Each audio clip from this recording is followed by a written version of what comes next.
Hey friends, welcome back to Llama Mama Kayla's Yarn Tube. I'm Kayla, and I want to say thank you so much for stopping by for a visit today. I, for one, am very happy to be back here with you guys today.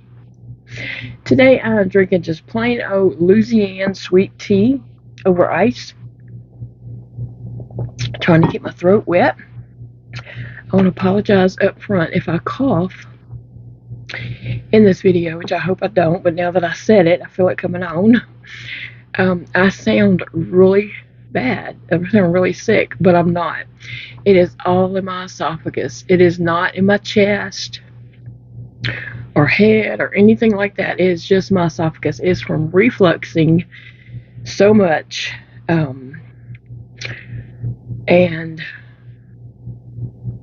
I mean, I'm not sick or anything. It's just in my throat. I've been drinking hot teas, hot apple cider, just trying to break that up in my esophagus and get rid of it, but it just will not leave. I don't know what to do for it. Normally, I take my Protonics. I take my 2 pills in the morning at the same time. It is prescribed on my prescription bottle to take one in the morning and one at night. That doesn't work for me. In the hospital, they gave me one in the morning and one at night, because that's the way it's ordered and the prescription is written. The nurse, has to do what it says. So, yeah, it just doesn't work for me that way. But anyway, so saying that, it's I assume that most of you know that I spent a little time in the hospital. I was a wee little bit sick. I went to my doctor's appointment on Wednesday, and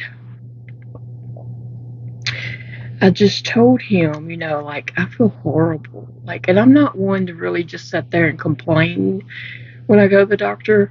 With him, we discussed, what's going on, how I'm feeling. We discussed, what things might help, and, plans of action and stuff like that. But I was just like, I feel so bad. I feel bad. I feel horrible. And so he said, let's get you in to see the surgery team today. And I said, that sounds good.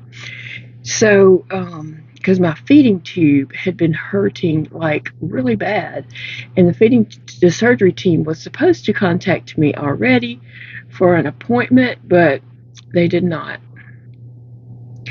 And so he said, they should have. And my doctor happens to be over the hospital. He's the chief medical something or other. I forgot what he is, but he's over the hospital. So he was pretty upset about that. And so he got me, he called the surgery clinic, actually, and asked them if I could, he could send me on down. And he told them what was going on. And they said, send her to the ER. And we can, run tests and stuff from there.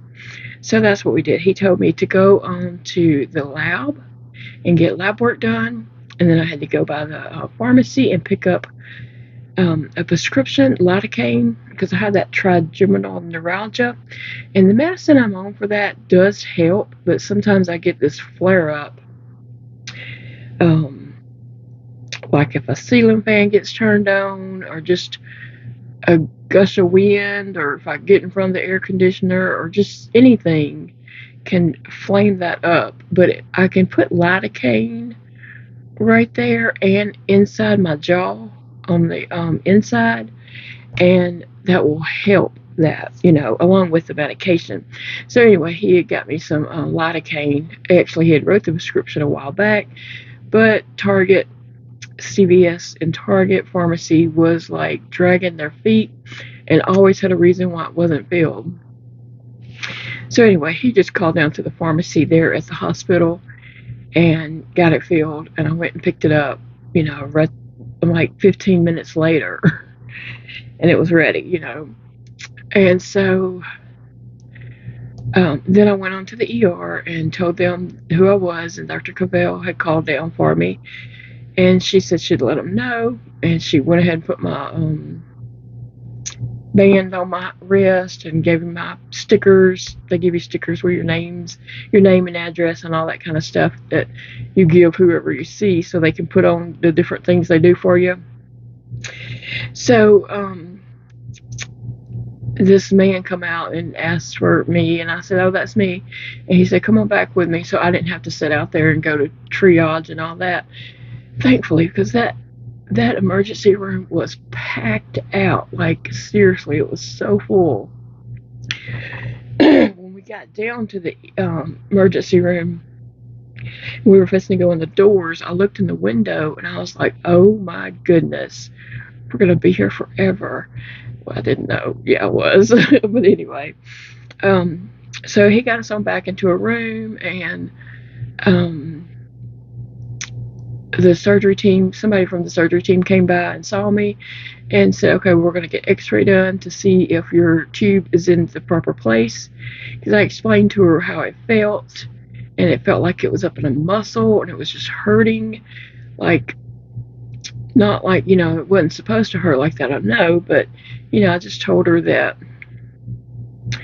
it was just hurting, and it hasn't always hurt like that. Like, this is a new thing. It's been hurting like that for about the last month or so, and it's just getting kind of worse. And so she said, we'll do an x-ray. So they did an x-ray, and then they did an x-ray.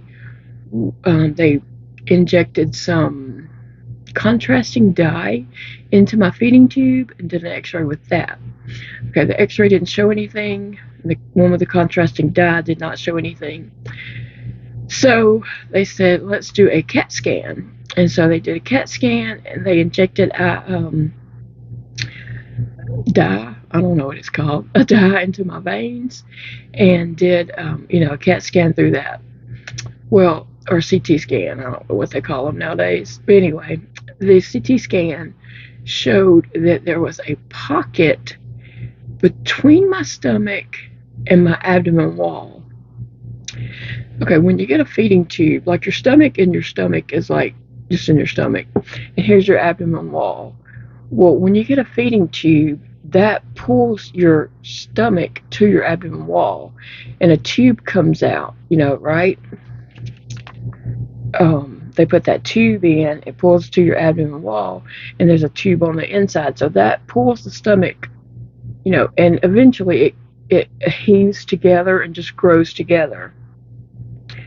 So my stomach is to my abdomen wall, but there was a little, and then my tube is coming out through there, but there was a little pocket with fluid in it. And so that fluid was infection. Now, I don't know why that pocket's there. I guess it's just a part that hasn't sealed up and grew together, stuck together. I don't know. I don't know.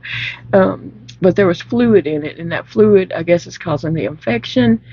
And so when they got my blood work back from the lab, which didn't take very long at all, my white blood count was really, really high. Like, they were like, your white blood counts, and I was just like, okay. I mean, I know that's high, but that's not like something I can control. And so they started me on IV antibiotics, like, right away. Like, they were like, yes, you got to get these antibiotics in right now. They had those IV packs going, like, they had 2 going at first, 2 different ones, and then they were just doing them back to back, and the IV antibiotics was blowing my veins. Oh, they just kept blowing my veins. So they were like having to change my IV site all over. I've got bruises all over me from where they kept having to change those, and it was just they were just pumping the IV antibiotics into me. So anyway, they just kept doing the blood work, the next day and all, and it did drop. My white blood count did drop a little bit, but not enough. So they ultimately decided that I need to get rid of this infection before they can do anything else, like change my tube out or anything like that. So they did let me come home on an antibiotic on Bactrim, and so I'm taking that twice a day, and it's big old horse pills. I'm dissolving them and putting them through my tube because they're just too big for me to swallow because they are like humongous pills. So I'm on that twice a day, and I'll just be going back to get my blood work, my labs done to see that my white blood count comes down, and then we'll, change the tube from there. So that's the story. That's what happened. I'm okay. I just gotta get, I'm really weak now, like very, very weak. I went to Target to get my prescription today of my antibiotic, and I didn't realize how weak I was, but I didn't know when I made it to the pharmacy, I didn't know if I was going to make it back to the front door. I mean, seriously, I was like, I need to sit down, but there's nowhere to sit down. And I was just like, I need to sit down. But I did make it back to the front door, and Big Daddy had went on and got the truck and picked me up right there outside the front door. But yeah, I'm pretty weak. But I've been crocheting. I have plans. You can't keep a good woman down from crocheting. I'm still crocheting. I'm working on a project now that I'm just finishing up, and I'll be sharing that in the next video. And yeah, I have lots of things. Like I missed a couple of days of crocheting, and I gotta catch back up and get my stuff done because I'm trying to do things for that fair, and I have a plan. I have a plan. I have a deadline, and I don't have time to be in the hospital. And I know you're all going to say, take it easy, don't worry about doing videos or crocheting. Well, I got to do something, okay? I'm not one that's just going to sit and do nothing. I'm going to crochet. That's what I'm going to do. And so I might as well make a video about it, right? But I'm okay. I just need to continue taking my antibiotics and let this infection clear up, get rid of that, and then once that's gone, work on getting this tube changed because I need it. I need a new tube, I guess. And when they do that, maybe they can see if there's any fluid left in there. I don't know what's going to happen. I'm just running my mouth. Anyway, I hope that you're all doing great. I hope that you had a great weekend and that you have a great week to come. I know I'm going to have a great week, and I hope you do too. But yes, I have crochet projects lined up, things I got to work on and get done. For this week, I have certain categories that I want to make things for to enter into the fair. And so I have that on my list, and that's what I'm working on. I got to put that under the sea wreath together. I got to put my Christmas wreath together. Like, I have a lot of things to do, so I can't stay down. I'm going to be up crocheting. I'm going to do it. And plus, I cannot lay in the bed. If I lay in the bed too long, I start hurting really bad, like it causes back pain, unbelievable back pain. So I can't stay down. I'm going to be sitting at my desk regardless. So I might as well be crocheting. And then I might as well just come in here and make a video about it with you guys. So, yeah, that's me. That's my life. That's what I do.